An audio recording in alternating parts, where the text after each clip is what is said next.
ఇవన్నీ చేసుకుంటూనే కొత్త వాడికి ఆలోచిస్తే బెస్ట్ అంటున్నాను. డెఫినెట్గా, ఎందుకంటే అవి మెయిన్ కదా, ఎప్పటి నుంచో నలుగుతున్నవి అవి పూర్తిగా రావడం అంటే కష్టం కదా నేను అంటున్నాను.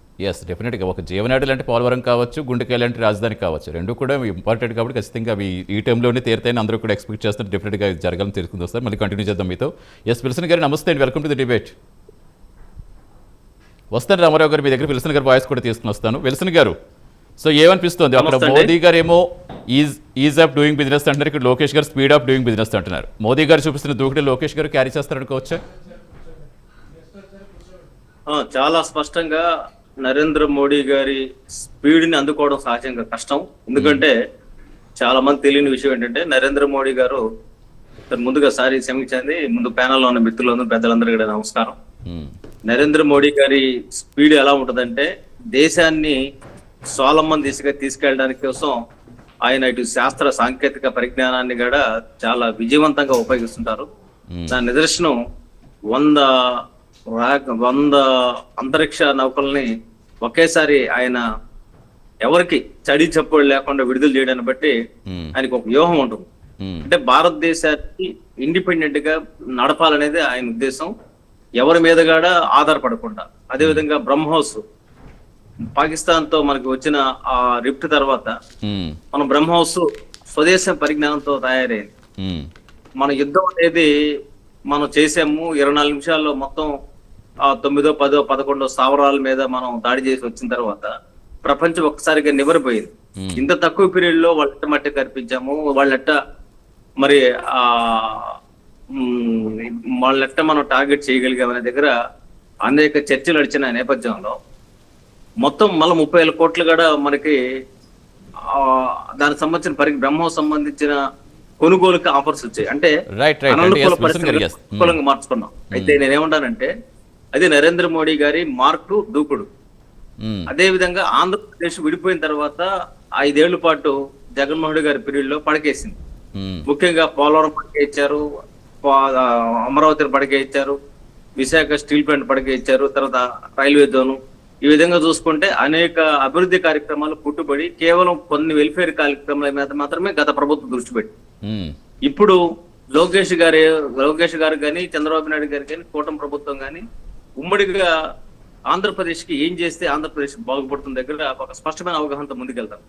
ఆ స్పష్టమైన అవగాహన ఖచ్చితంగా రాబోయే రోజుల్లో యూత్ కి ఈ ప్రభుత్వాన్ని ఇచ్చింది. ఎందుకంటే యూత్ కి ఉపాధి అవకాశాలు, అందుకే టీసీఎస్ లాంటి తీసుకురావడంలో లోకేష్ గారు వాళ్ళకి భూమి తక్కువ రూపాయికి ఇవ్వడం ద్వారా ఒక మెసేజ్ పంపించారు. అంటే మేము పరిశ్రమకి అత్యంత పెద్ద పెట్టేస్తున్నాం, వాళ్ళు డబ్బులు పెట్టి కొనుక్కోగలరు, కానీ మనం పాజిటివ్ గా ఉన్నాం అనేది ఒక పాజిటివ్ వైబ్రేషన్ ని తీసుకొచ్చారు లోకేష్ గారు.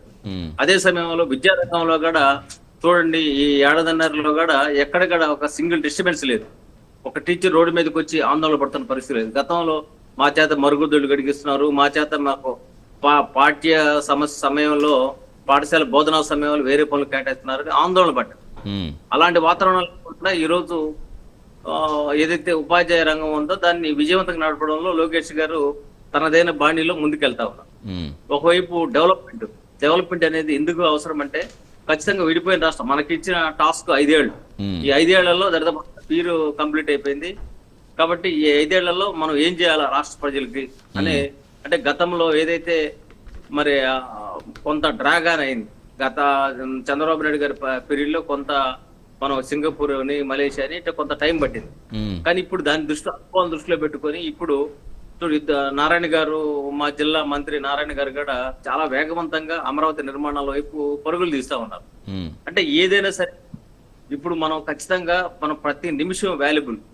మనం ఈ 5 ఏళ్ళు కష్టపడ్డాన్ని బట్టే మళ్ళీ ప్రజా తీర్పు కోసం మనం పోవాల్సిన అవసరం ఉంది. అందుకని గతంలో SC corporation, BC corporation, minority corporation రుణాలు మొత్తం కూడా పునరుద్ధరణ జరుగుతావు. అదే సమయంలో వివిధ పథకాలను కూడా ఆయన ముందుకు తీసుకెళ్తా ఉన్నారు. కాబట్టి అనేక అంశాల్లో ప్రగతి పదంలో రాష్ట్రం ముందుకెళ్తుందనడానికి అనేక ఆధారాలు ఉన్నాయి. ఈజీ డూయింగ్ ఆఫ్ బిజినెస్ అనేది ఖచ్చితంగా స్పీడ్ ఆఫ్ డూయింగ్ బిజినెస్ గా మారుతుంది, డౌట్ లేదు. అదేవిధంగా నరేంద్ర మోడీ ఇప్పుడు ఆయన ఒకటే చెప్పారు, నరేంద్ర మోడీ నేను ఒక్కడిని చేస్తే ప్రగతి కిందకి రాదు, నేను ఒక టీమ్ కెప్టెన్. అన్ని రాష్ట్రాలు సంబంధించిన ఒక కెప్టెన్ గా ఉంటాను. అందరు ఆటగాళ్ళు బాగా ఆడితేనే కెప్టెన్ క్లిక్ అవుతాడు. డెఫినెట్లీ. కాబట్టి ఇప్పుడు మేమేమంటే మా పాలిత రాష్ట్రాలు కాకపోయినా కర్ణాటకలో కూడా బెస్ట్ అడ్మినిస్ట్రేషన్ ఉండాలని కోరుకుంటాము. అదేవిధంగా ఇతర రాష్ట్రాల్లో కూడా కాంగ్రెస్ పాలిత రాష్ట్రాల్లో కూడా బెస్ట్ అడ్మినిస్ట్రేషన్ ఉండాలని కోరుకుంటాము. తెలంగాణలో ఉండాలని కోరుకుంటాం. అంటే మనకు కావాల్సింది ఏంటంటే ప్రజలకి జీవన ప్రమాణాలు పెరగడానికి అవకాశాలు.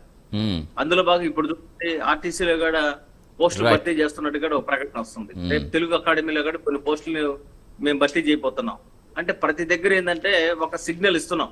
ఏమనంటే నిరుద్యోగ నిర్మూలన వైపు ఆంధ్రప్రదేశ్ ముందుకెళ్తుంది, అందులో డౌట్ లేదు. కాబట్టి నిరుద్యోగ నిర్మూలన అనేది ఒక ప్రధాన ఎజెండాగా రాష్ట్ర ప్రభుత్వం ముందుకెళ్తుంది. పారిశ్రామికీకరణ జరిగితే ఎక్కువ మందికి అవకాశాలు వస్తాయి, విద్యా ఉద్యోగ ఉపాధి రంగాల్లో అవకాశాలు వస్తాయి.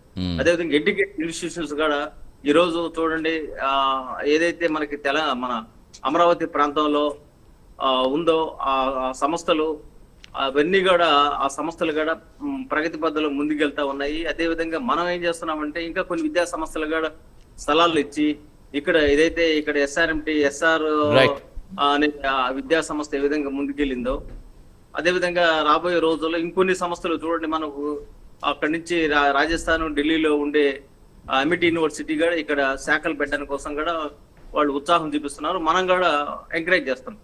అంటే ఏంటంటే ఆంధ్రప్రదేశ్ ఖచ్చితంగా అనేక కష్టాల్లో ఉంది, నష్టాల్లో ఉంది, బాధల్లో ఉంది అనేది వాస్తవం. ఈ బాధలు తీరాలంటే ఖచ్చితంగా ఒక ధైర్యం ఇవ్వాలి.